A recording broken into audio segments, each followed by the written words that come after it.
Hi, this is Randy Kirk, and this, I think, will be my last video before the holiday season. Oh, I have some already created that are, the more refined versions.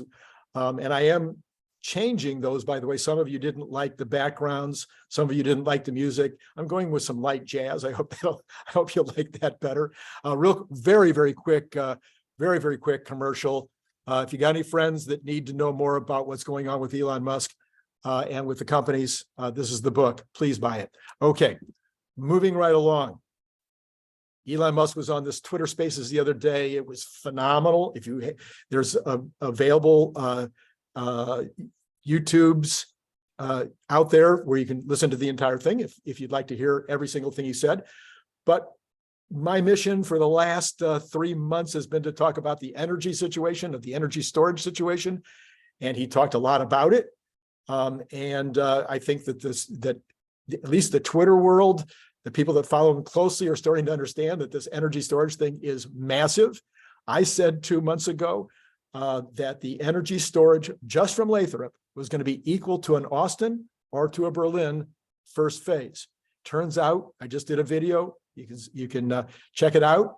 It turns out that the profit from Lathrop looks like it's going to be greater than first phase Austin or first phase Berlin by a bit. Okay, so what did Elon say that I wanted to get in this last video? He said that the demand for energy storage products is quasi unlimited.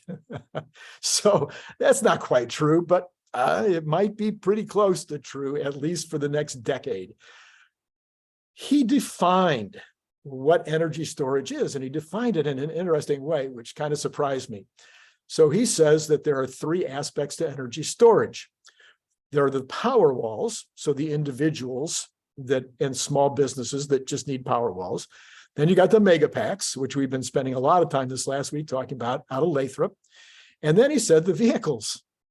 So he sees all 3 of these as being energy storage products.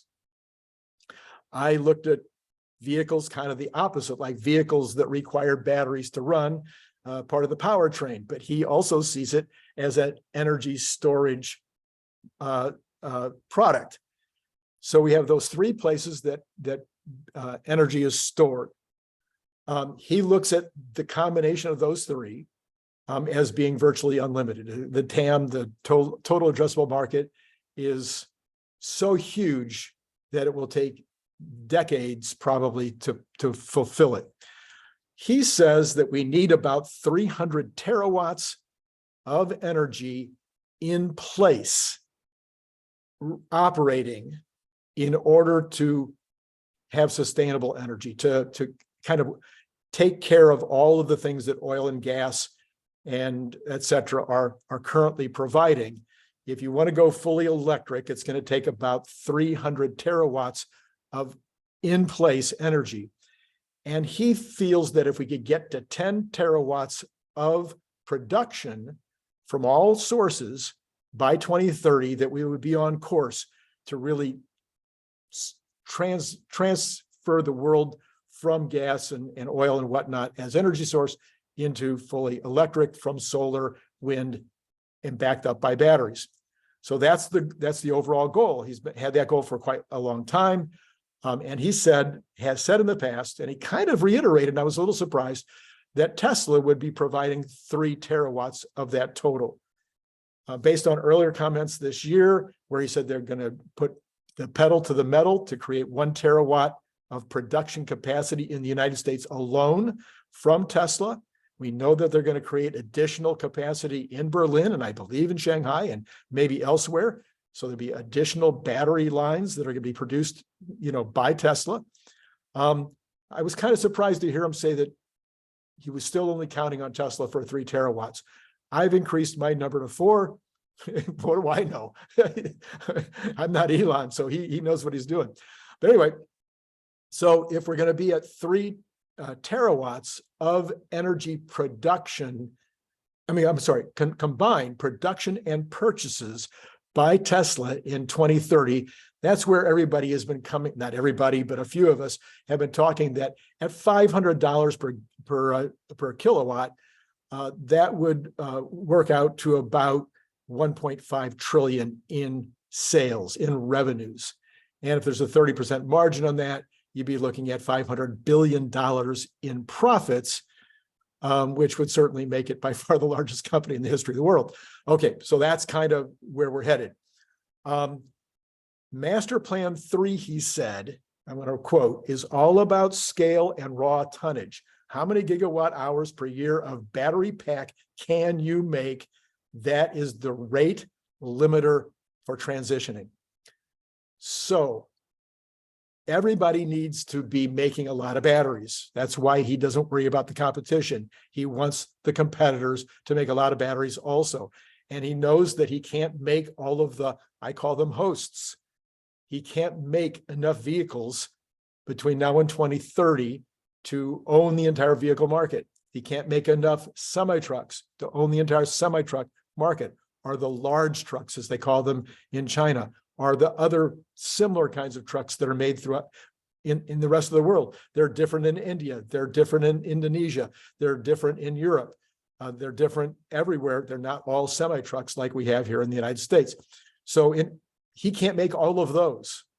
So there needs to be other car companies that make some of those trucks, or truck companies that make some of those trucks. So he's encouraging them, get out there, make lots of trucks. So you may have heard me say this before. I'm now looking at 1 million trucks per year, semi-trucks or large trucks per year by Tesla by 2027. I'm looking at 12.5 to 13 million cars by 2027 by Tesla, and 60 million cars total from all makers by 2027. I'm going to do another video on that. I know I keep promising it. I will do another video on how do we get to 60 million cars from Tesla plus the other makers. And we're looking at then energy storage, which will be another terawatt by 2027. So my thinking is today that we get to the full 3 terawatts of purchased and or produced by Tesla batteries going into cars, trucks, and storage by 2027. I'm trying to respond to every single comment that is kind and that makes sense and that says something that's worthy of responding to. I certainly read all the comments. So I'd love to hear what you think about this slope and about Elon's most recent comments that the demand for energy storage is quasi unlimited, breaking it down into those 3 categories of power walls, megapacks, and vehicles. What do you think about that? And what do you think about getting to 3 terawatts of hosted products by 2027? Have a great holiday season. Been great talking to you.